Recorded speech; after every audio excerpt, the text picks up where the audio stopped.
Get started. So, good evening, everyone. Welcome to the This is What an Engineer Looks Like guest speaker series by the Diversity in Engineering Club. My name is Christina Sterletz.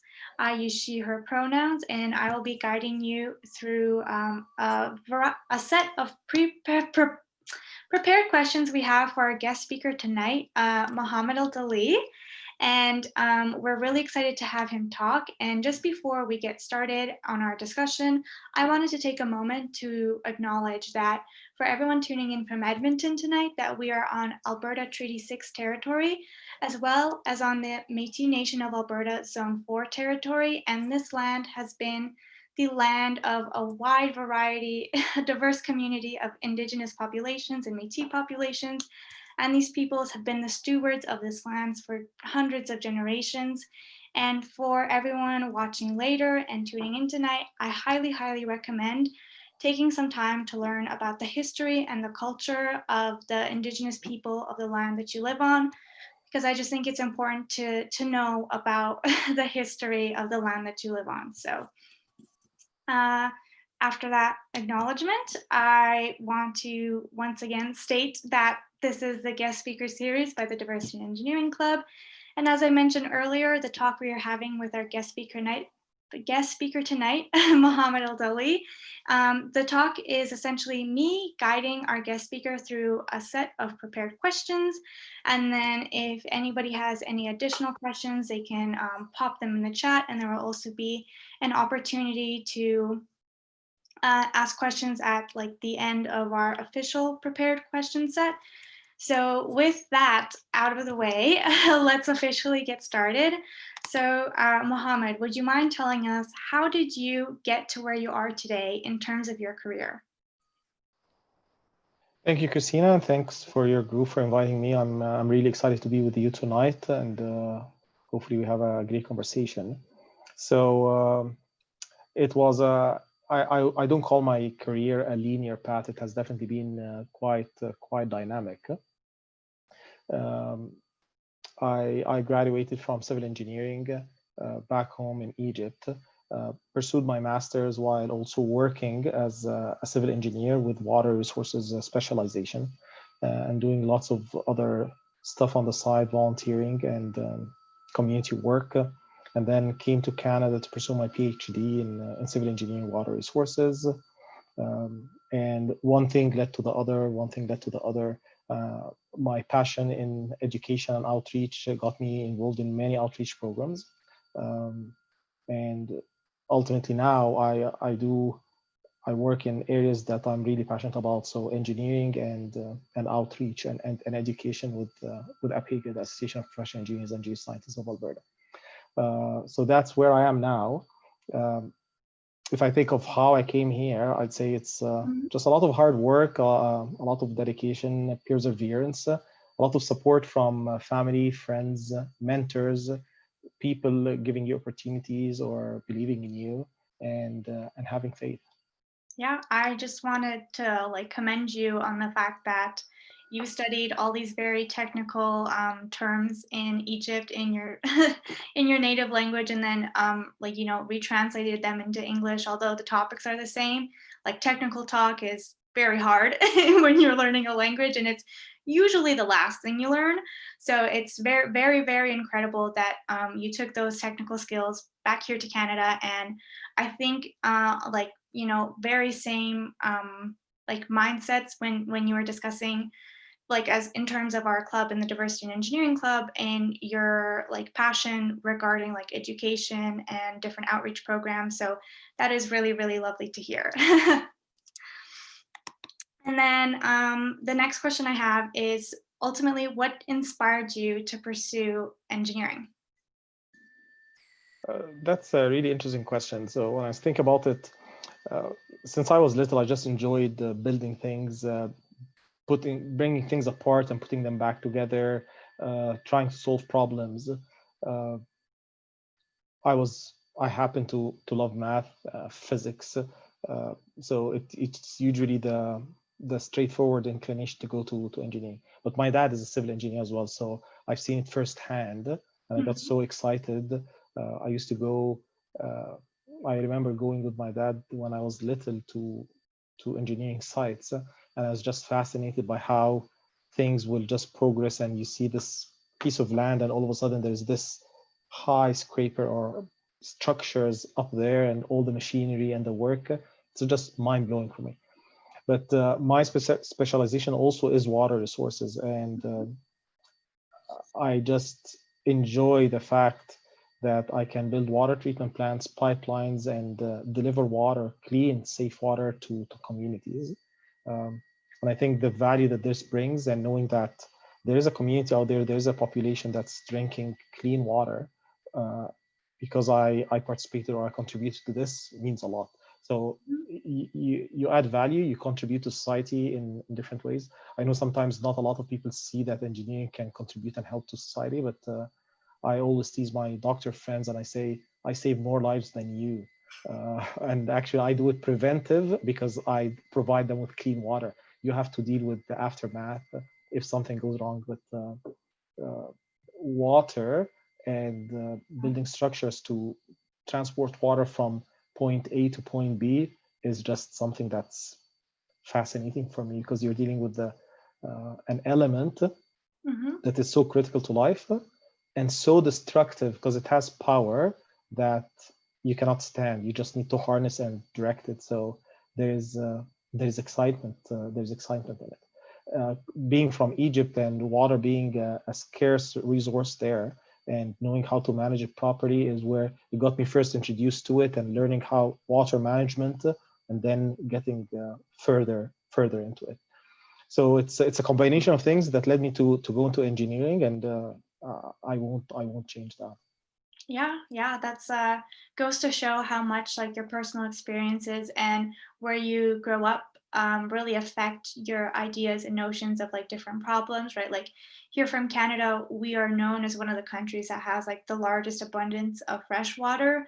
So like water scarcity, it's actually a real problem everywhere. And just because we have an abundance of it here doesn't mean different problems like the climate crisis aren't going to affect that. So I think that is like really incredible work and something that a lot of people don't think about directly. But yeah, having clean drinking water is like one of the basic necessities for life. Without it, lots of things would go really terribly.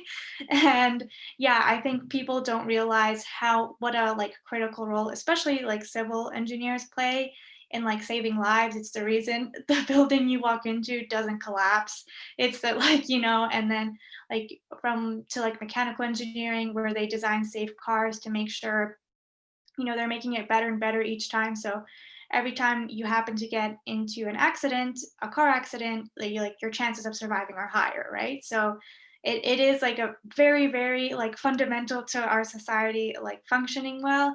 And I think that's super cool, how like both your personal experiences and like the passion behind wanting to like do important things when it comes to like designing water treatments is it's very very nice to hear. So the next question I have here is, how do you define success? I see success as being better today than you were yesterday. Um, I always remind myself success is personal and individual. Sometimes we fall uh, into the trap of comparing ourselves to others, or defining success in terms that are defined by society or by others around us or by our peers. But truly, the true success that you can control is that you become better every day than you were the day before. Hmm. So as long as you're progressing, as long as you're advancing, as long as you're getting better personally and professionally every single day, then you're succeeding. On a bigger scale of things, I'll say that in your career and life, life is hard and tough, and you get knocked down a lot, and you'll fail a lot, and you'll miss a lot of shots. And being able to stand up one more time after you fall, or being knocked out and knocked down and standing up one more time to give it another try, is another form of success. Is another form of saying, I'll keep trying until I get it. I'll just do it differently, and I learn from my mistakes and failures and keep moving forward. So that's success for me personally. And when you define it this way as well, it helps you feel that you are in control. because when you borrow the definition of success from someone else or use what society considers to be the definition of success, this is completely out of your control, and you may never achieve success because this definition of success within society or your peers or friends or others will keep changing. Yeah, I full-heartedly agree with that. Everyone needs to take the time and personal self-reflection to realize what success is to them, because that really does affect, your happiness and stuff. And if you just follow blindly what others have told you what success is supposed to be, you might find yourself unsatisfied with what you're doing. And it's really great to hear that you're always pushing for like personal development and personal like betterment ultimately. I think that's really important, and I really love that you stress the importance of like forcing yourself to try even after you failed, because that's really really hard to do. It's hard to motivate yourself to do something after you've like been unsuccessful at it, but it's that is like success, that's a form of success, pushing yourself against the uncomfortableness that comes with trying something you've done wrong. But I think that adds a lot to like personal growth, is like learning from your missteps and your mistakes. And I love that you were able to touch on that. And so the next question I have is, what do you most enjoy about your work?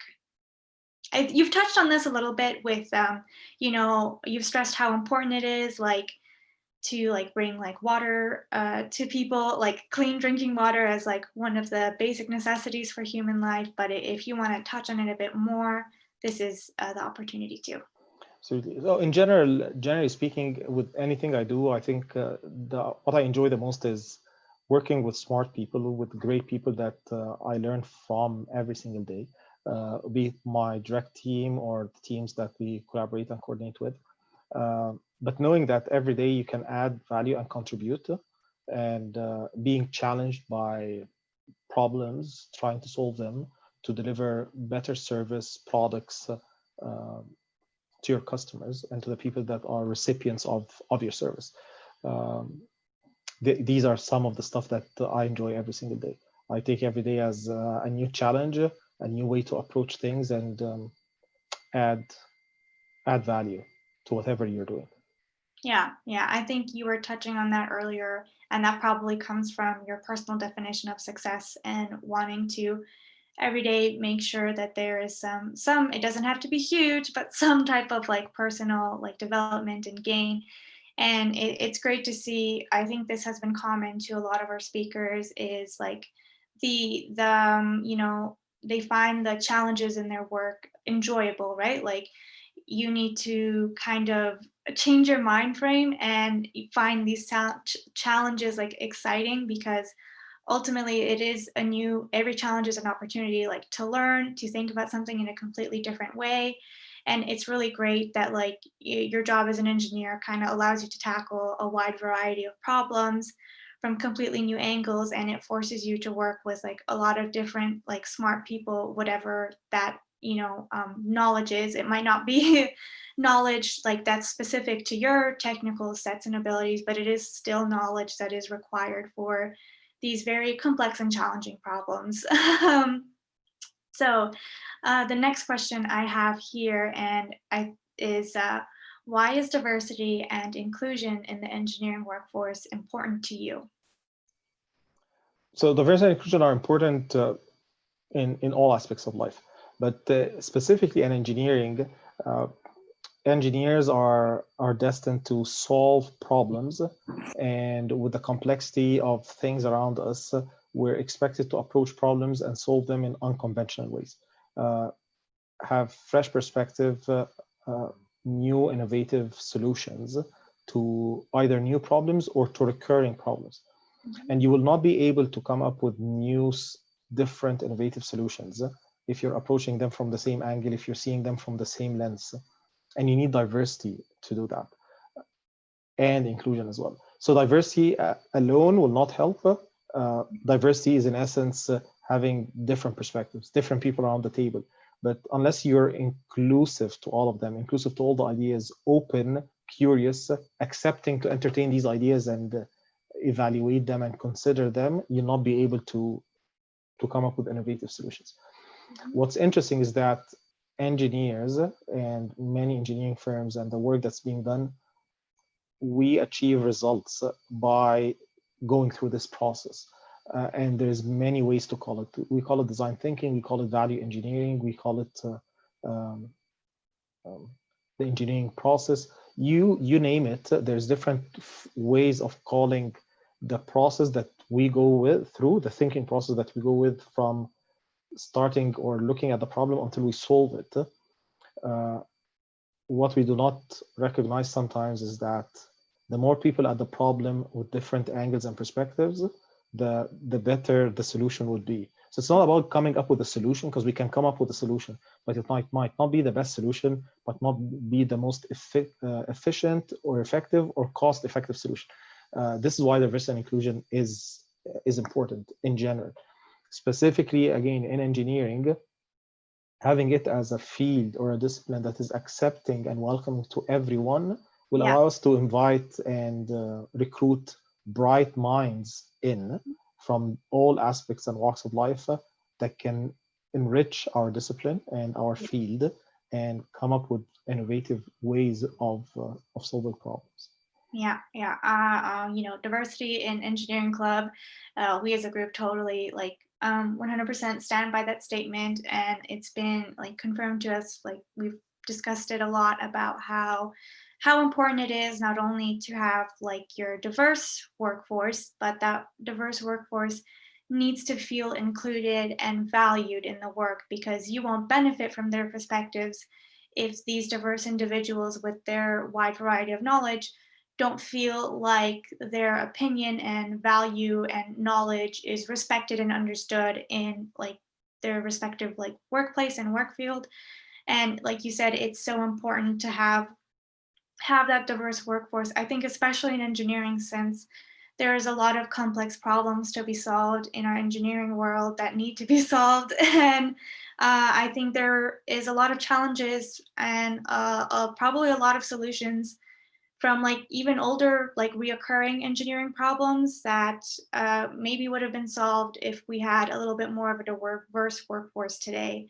And it's something that we're working on, and hopefully in the future we can really benefit from this diverse breadth of knowledge that everyone carries from their own personal experiences, and kind of start tackling these problems from a way that maybe stands to like fill in some of like the it might not be like the best solution, like you said, like the solution to the engineering problem, it might work, but for certain communities or whoever's using the product, it doesn't work for them. So I think that's really really important and great to hear.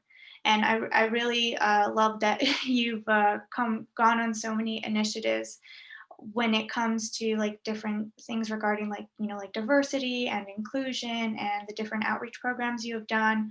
So that's really great to hear, because it is a lot of work to like figure out. It's a complex problem to figure out how you change like workplace culture, because that's where a lot of it comes from.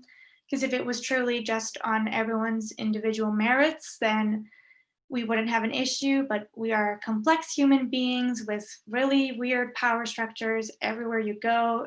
And it's that is an engineering problem in itself, and like a societal problem in itself, figuring out how you create a workplace that is truly not only diverse but inclusive to all voices there. So yeah. And then the next question we have is that just give me a moment. Are there any interesting engineering challenges in your field of work? So I think the biggest challenge we all faced this year, not necessarily in the engineering work, but the pandemic, COVID-19, when it hit us in March, and all of us being able to figure out how we can continue working, delivering services, value, products, whatever you're delivering to your customers without much disruption. Uh, so everyone went through a shock phase or an anticipation phase where, okay, let's see what's going to happen with this pandemic. Maybe summer will come, temperatures will rise, and it will recede and it will go away. And this didn't happen.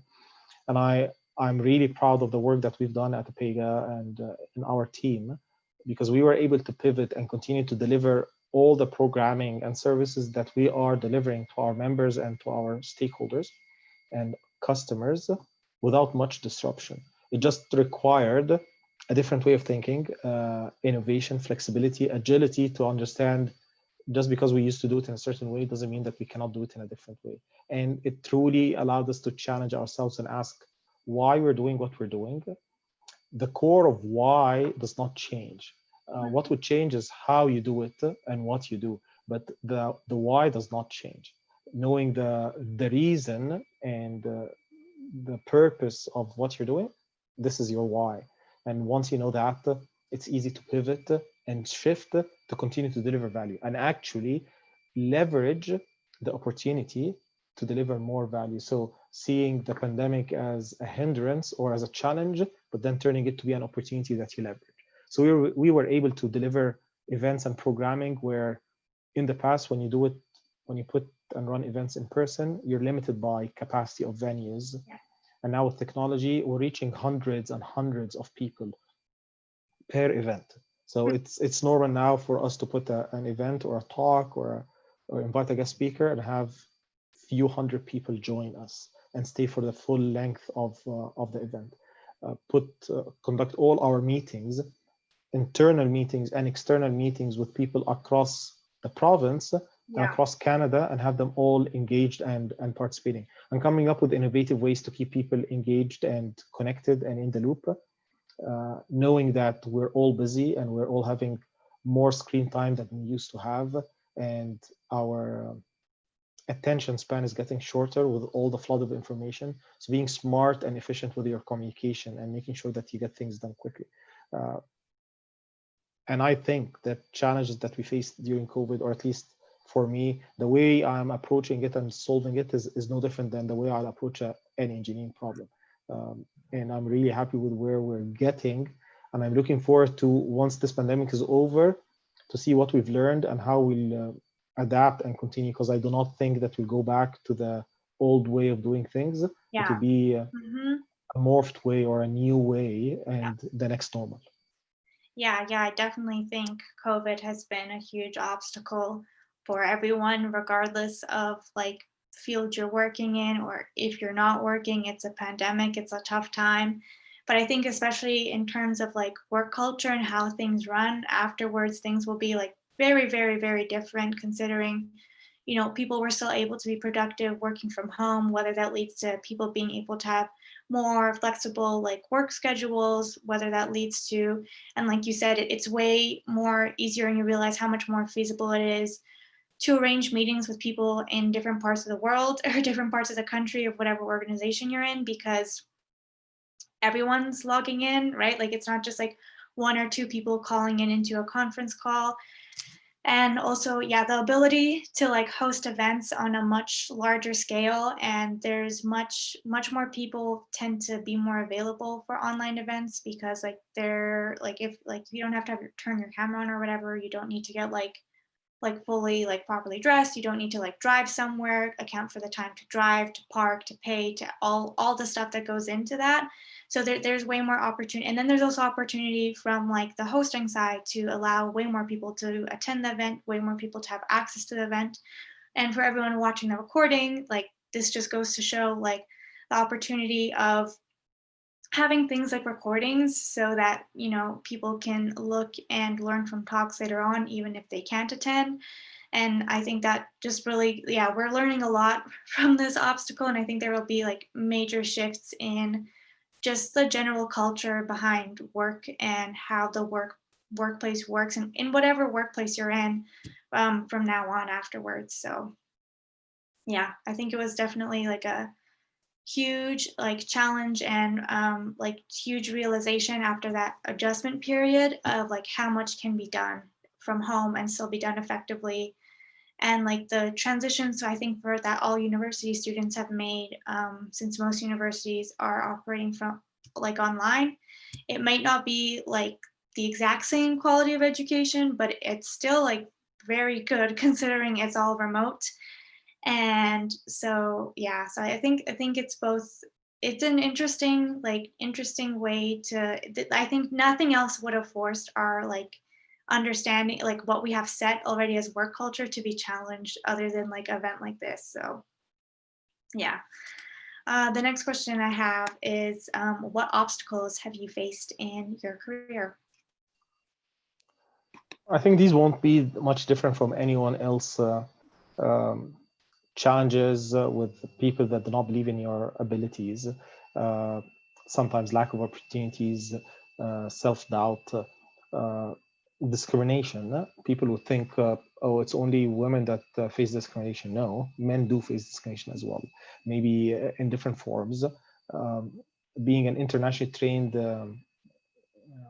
individual, Mhm. trained as an engineer outside of Canada, coming into Canada and making sure that I get my professional designation wasn't an easy feat, and you have to go through a lot of challenges until you achieve it.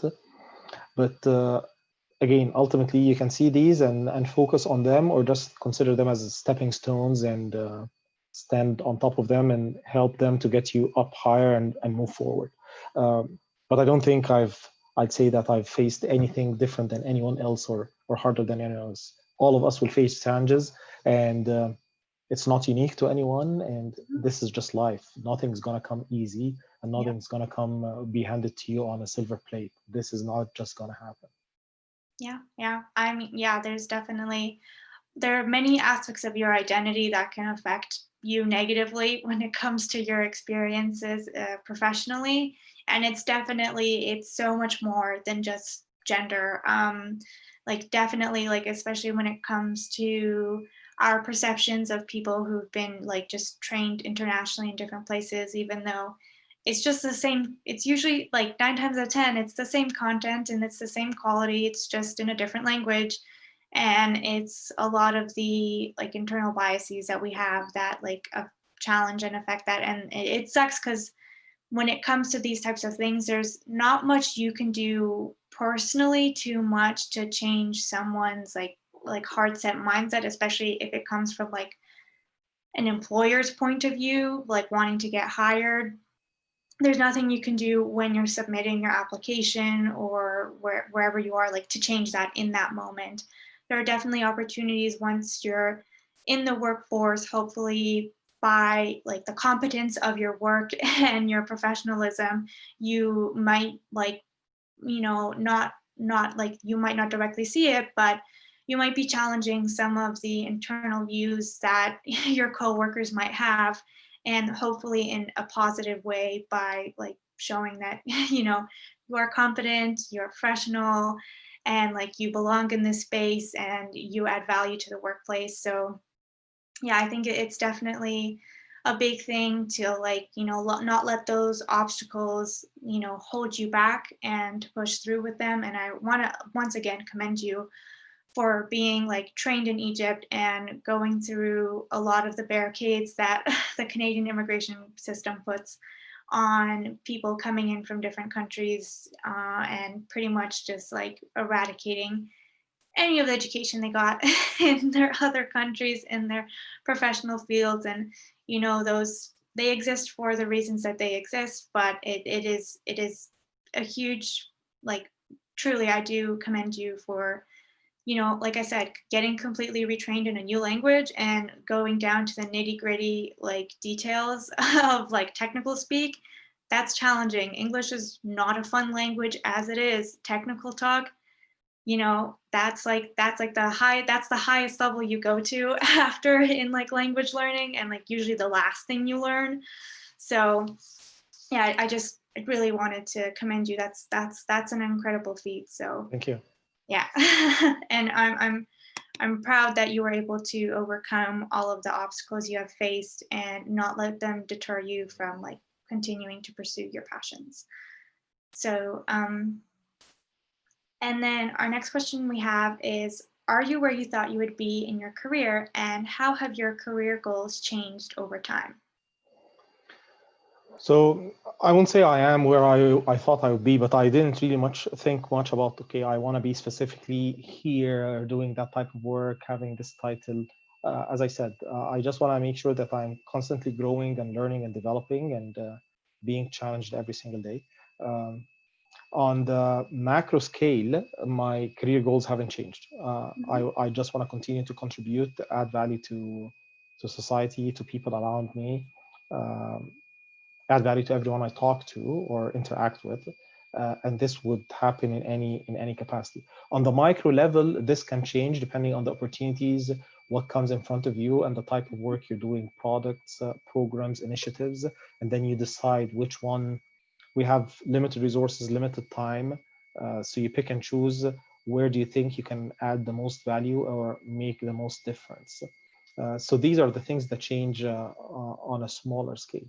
Uh, I got engaged in the diversity and inclusion work in the first in the outreach space and now in the engineering space. But I didn't think about that initially. I did not come and say I want to work in this space. It's just the opportunity presents itself. You're doing work. You're passionate about this cause. You have something to contribute. You start working on it, and things progresses this way. So that's how I see it, and it will continue change and adapt because the pace of change around us is fast and will continue to be faster. So my career goals on the micro level will change depending on the opportunities and what comes up in front of me. But my fundamentals is whatever I'm doing, I want to make sure that I'm continuing to add value and contribute to others, and on a personal level that I'm growing and learning and challenging myself every single day. Yeah, I think those are some like really beautiful, like long-term, like macro level goals to have in terms of your like career. Have them be just kind of more general, make sure that they're more about like how you feel and like what you want to contribute and what it means to have like do meaningful work to society, whatever that means to you. Because I think having very like specific plans set in mind can sometimes like unknowingly hurt you from other career opportunities. And I think it's really important to just kind of keep yourself a little bit more broad to some of the more like you were saying, like micro details, because that can change all the time.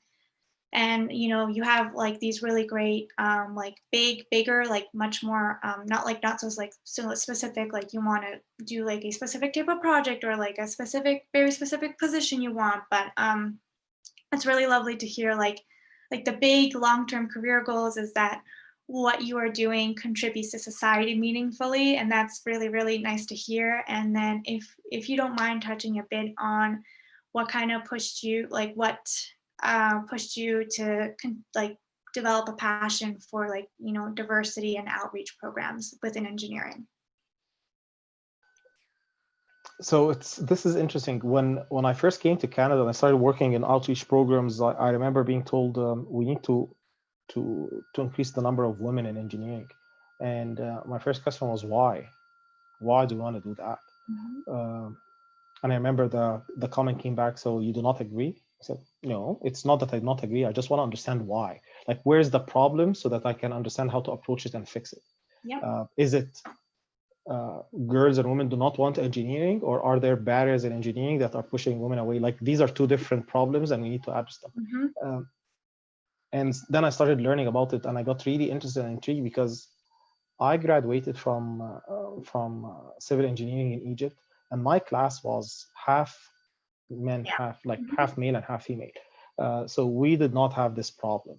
And that's what was really intriguing. Like, what's different? Why are in certain nations around the world this problem does not exist, and in certain other nations, and specifically now in Canada, this does exist?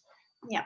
So this was the first piece that got me really intrigued, and I focused on it in my outreach work, the K-12, getting girls excited about engineering and STEM in general.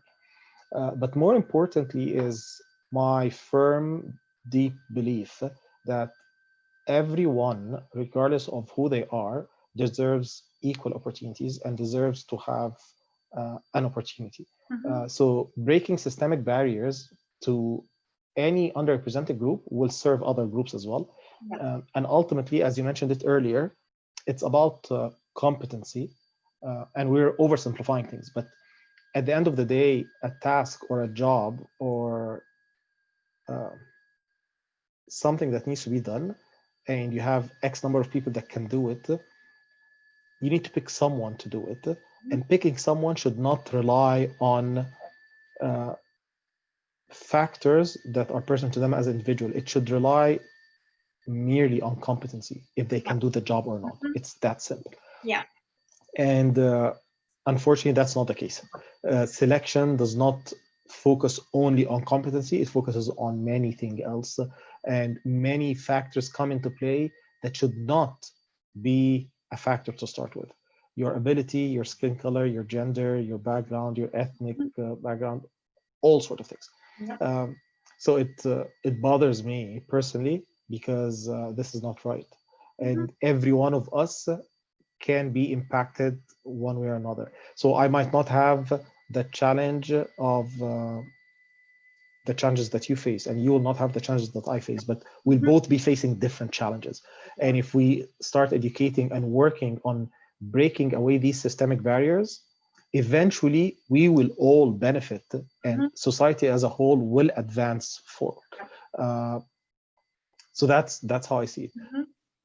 And there's so much that can be done. Uh, you cannot influence and change everyone, but at least you can focus on your smaller circle, the Yes. work that you do, and hope that it creates ripple effect and impact other to start repeating and creating this change elsewhere. And Yeah. I believe that change will happen, just takes time.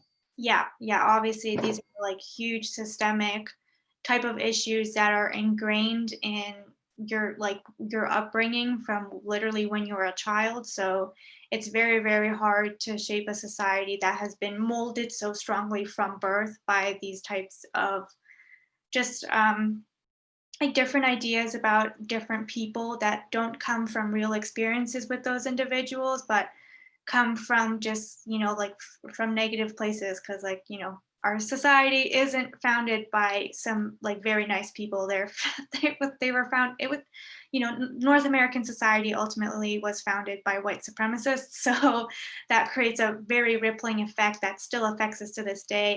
And that produces like the various challenges that comes with the different aspects of your identity playing into how that factors into you getting not only getting a job but like feeling included in that job position and all of those issues. And it's really interesting to hear because especially your perspective when you were talking about like like why do we need like like why is this why is like having higher why do we need more women in engineering in Canada, because it is like and in any of those types of initiatives, it is like an important, like if you don't understand the question, it's you need to learn about it. And if someone is genuinely curious, to you something might be really obvious, but to other people it's not, and that's totally valid. Like especially where you were coming from, like if you came from a graduating class that's 50-50, like you don't see the issue because in where you grew up when that wasn't really as prominent of an issue as compared to in Canada, where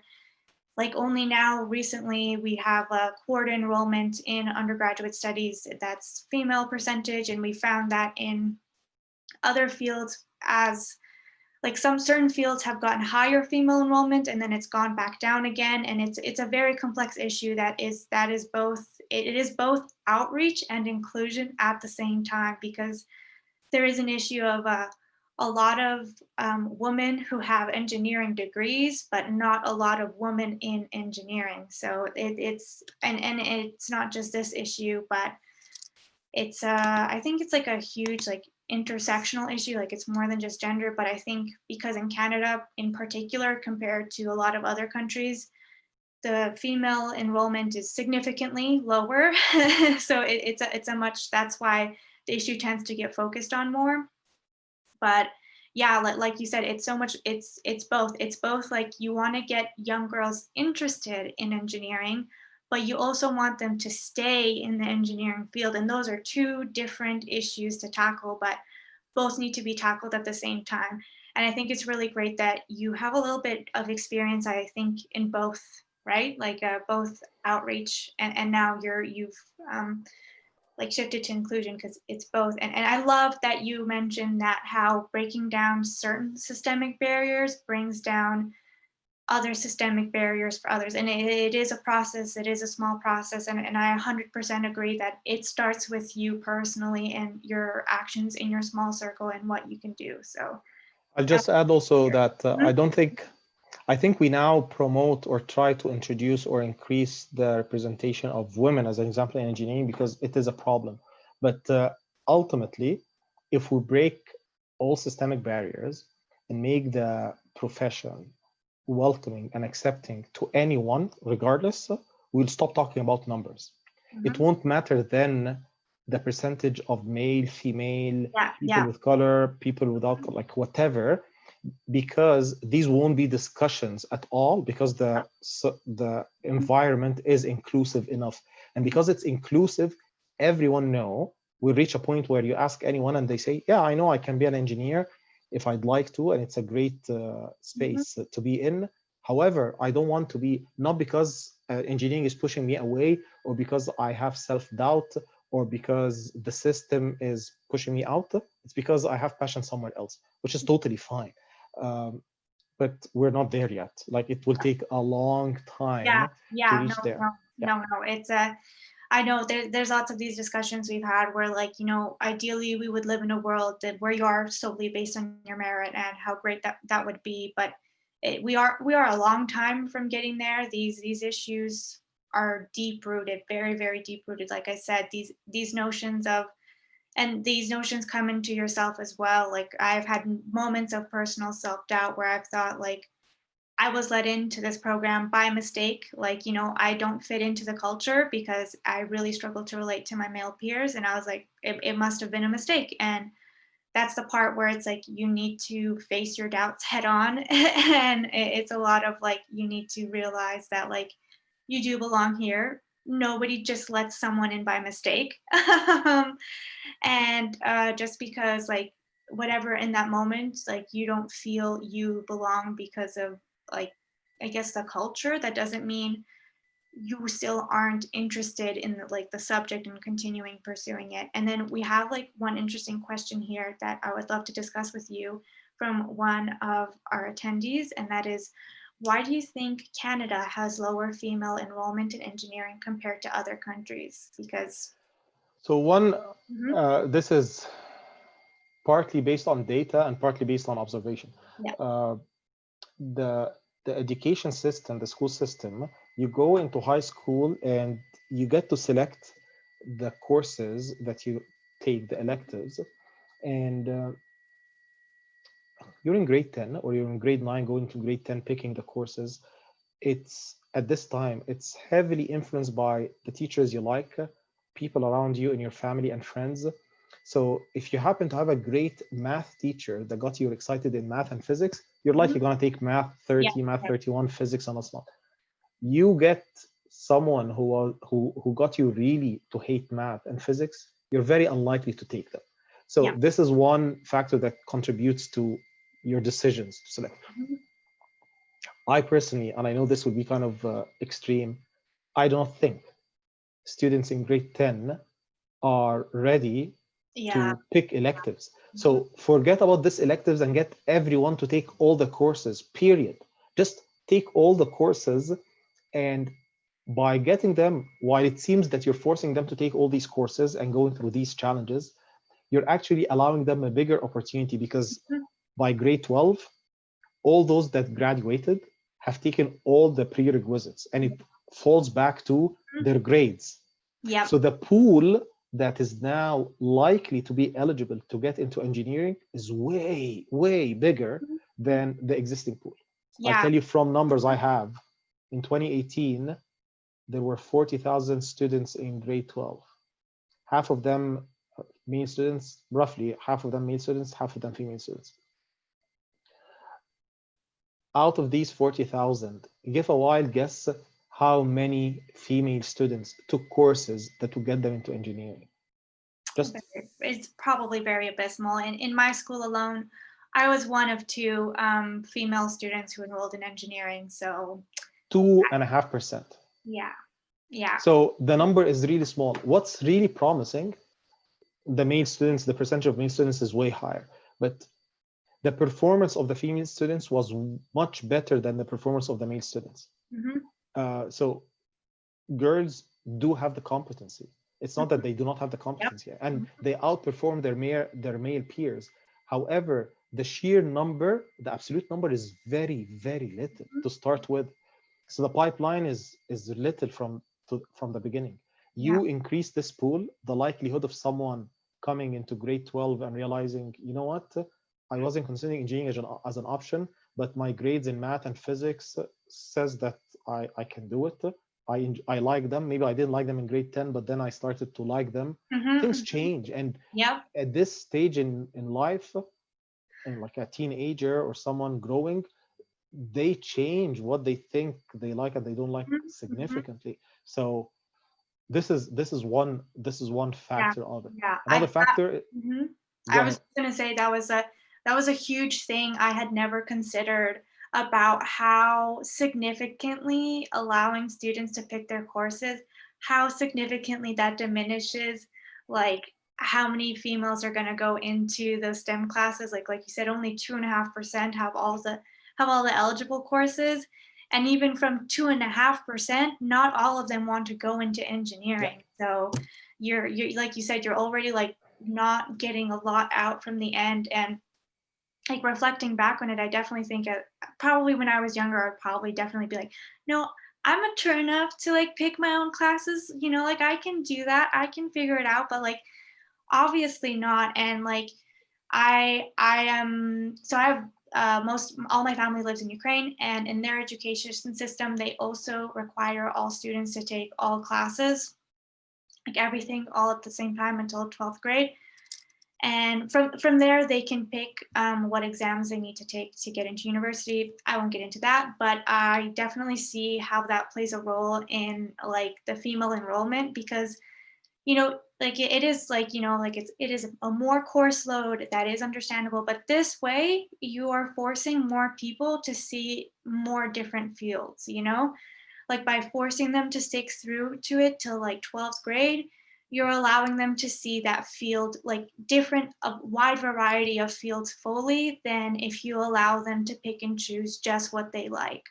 Because I definitely agree, like you're so young, your interests can change. Maybe one year you had a bad teacher, but the next year you have a great teacher and they ignite a passion in you for this subject that you didn't know you had before. But if it's just your choice to pick what you want to do, like, yeah, you're not going to want to do something you didn't like doing once. And I think you just have like a much better like graduating class at the end if you have them, if they all took like a certain amount of classes in a certain amount of fields. I think that would help with a lot of the like, uncertainty in what fields you want to go into, like when it comes to being in 12th grade, because if you were forced to take more classes, you're forced to see different like career paths. And then from there, it can definitely help you narrow down some things like, you did 12 years of this class or these subjects and you decided not for me, really didn't like them, or vice versa. You can find fields that like you're more passionate about. So that's definitely very mind blowing for me. Like, yeah, that is totally such a thing as compared to like, yeah, if you had forced everyone to like if you were not, not going to say force, I'm going to say require. If you require all students to take like the same depth of knowledge in different fields, it'll have them have a more broader perspective on career paths, I think. So yeah, that's definitely a problem. Like you need to like hope that these women, don't just like math and science, but you have to hope that they pick it until 12th grade. So that's really tough. So just yeah, that's a very interesting part of the problem I hadn't considered. So that was kind of cool to hear. And any other reasons you can think of? There's other ones that are societal, and we need to also recognize we are looking at today's engineering field or discipline or space and asking why there isn't many women in it. But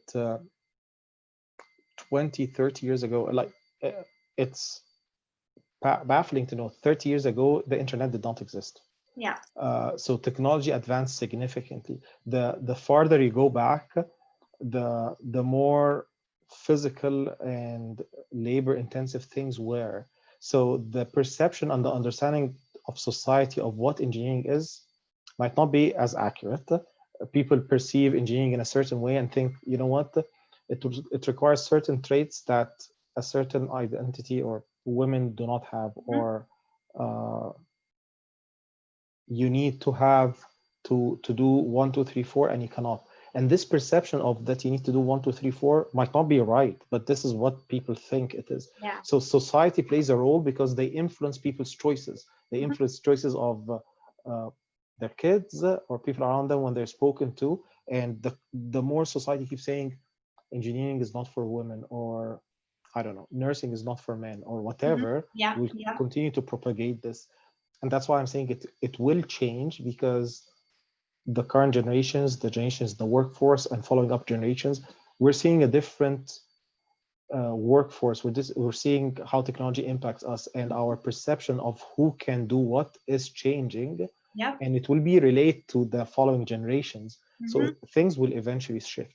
Yeah. And in some countries, this change or shift in the engineering field or from one generation to the other happened faster or at a different pace than others, depending on development and depending on how long this has been going on.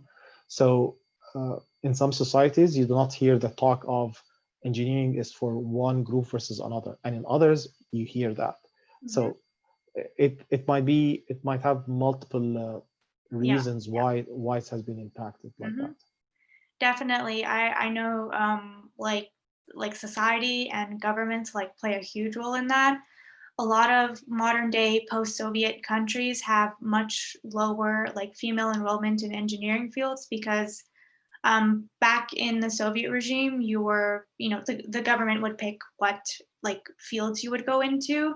And that actually like helped bring a lot of women into STEM fields because they would literally look at your marks and be like, you have a high mark, you're going to study math and physics because like you're able to. But then once that kind of regime fell, the old time sexist notions of like what an engineer looks like, right? Like in your head, played a significant role, and the numbers have gone back down again. So that's definitely a thing. And right now it's seeming as though that is changing for the positive since everyone has access to the internet. So, if there's definitely like you could definitely find someone in engineering somewhere in the world who you can relate to on some level. And I think that's really, really, really powerful for people who don't feel like in the moment that they don't belong in the field, right? So I'm going to move on to our next question. This has been a really wonderful discussion to have, I have to say. And yeah, so our last two questions we have here is, if you had the opportunity to start over, like your career all over again, would you do anything differently? From field of study now, I always grew up knowing that I want to be an engineer, but I probably pick somewhere warm to be rather than where I am now. But no, other than that, no, I will not change anything. Yeah, that's I always love hearing that option, people sticking to their guns and being proud of the choices they made. And gotta say it's pretty incredible to know at such a young age like what what that passion is like in terms of your career. Because I know a lot of students struggle with it, but for anyone listening, there's hope out there. There and certainly is. like and you'll find it. And so the final question I have here is, any tips and advice for students starting their engineering careers? Work hard, have faith. Mhm. Um, you'll hear a lot of naysayers, a lot of people telling you that you can't do it. Just ignore it, keep moving forward, build your network, be grateful to the opportunities that you're given, leverage them, know that you're going to make mistakes, you're going to fail and fall, but you can decide to fail forward and to stand up one more time and keep moving forward. Learn from others, be humble, uh, don't think that you know it all, because I can promise you, you do not. And there's, no matter how much you know and how much you learn, there'll be way more to learn and way more to acquire from Yeah. everyone, by the way. People older than you, people younger than you, people different than you. There's always something new to learn. And most importantly, pay it forward. If Mhm. you think of students now, if you ask them what they want and they want someone to help them, I hope they remember this when they are at a stage where they can help others. And not to forget Yeah. that, because this is Mhm. how society progresses, that one lends a hand to another and we keep Yeah. moving forward. Mhm. Diversity and inclusion, like, is based on the premises that we need to offer and provide opportunities for everyone, Yeah. opportunities, and allow voices to be heard. It's no different than allowing and giving opportunities to others. So if you had experienced challenges, discrimination, lack of opportunities, be the change and do not go and say, you know what, I was deprived of opportunities, I'm not going to give opportunities. You should do actually the opposite and say, Opposite. Mhm. I am not going to have people experience what I experience, Yeah. and Yeah. make it different and better for Mhm. others. Yeah, I think that that is like a huge thing. Even within like our club, we are still in our undergraduate studies, but everyone higher in our degree, we like to give advice to the first year students because we've been in the position that they've been in, and it's so important. Like I also like really value like paying it forward, trying to make the next person's journey a little bit less painful than what yours was, because like you're not going to benefit anyone by making things unnecessarily harder for people, or like like things were bad for you so they should be bad for other people. That's not gonna that's not gonna help like change or anything. And in other events that our club has done, like we've done like a woman in engineering panel, and we've asked the question like, what have you done in your workplace to like make it better for the next woman coming into the office? And I think this extends beyond just gender. I'm like, yeah, it is your job to not like you only perpetuate the problem by making things harder for other people. And like, yeah, we only progress and things only get better when we help each other. And yeah, although university, the environment promotes a lot more competitiveness, we need to realize that like we're all in this together. Everyone has gone through this. And we stand to benefit more when we help each other than when we hurt each other, I would say. I'll just add your comment about what you've done to make it better for the next woman coming in. It should be what you've done to make it better for the next person coming in, Yeah, regardless of who yeah. they are. And Mhm. I know this is what Yep, you yeah, mean, yeah. but it is critical, because we're not gonna solve the problem by, you cannot be inclusive by being exclusive. Yep, yep, So 100% agree. this is key for people to understand as well. Yep, yep, yeah, yeah, that's and that's what you were saying either like earlier, but like it's not just women who face discrimination. Believe it or not, we live in a very complex society where Yep. uh like if you stay away from whatever the norm has been made in someone's head of what a whatever is supposed to be, you will probably face challenges. And even if not, everyone faces challenges in their own life. And so it's yeah, like you said, it's really important to focus on what we can do to make it better for everyone, regardless of who they like, whatever, gender, race, ethnicity, whatever, regardless. So yeah, I think this was a really wonderful discussion. I really loved talking with you. Thank you. I really loved our discussion when we talked about the issue, like the low female enrollment issue. You brought a lot of light to that discussion that I had not, like, I just didn't know about. And it was great to hear your perspective since you've been on both sides of like both outreach and now in work doing work in inclusivity. And I think this was a really, really wonderful discussion. So I'm going to stop the recording right now. But thank you, thank you, thank you so much. This has been lovely. So I'll just stop the recording.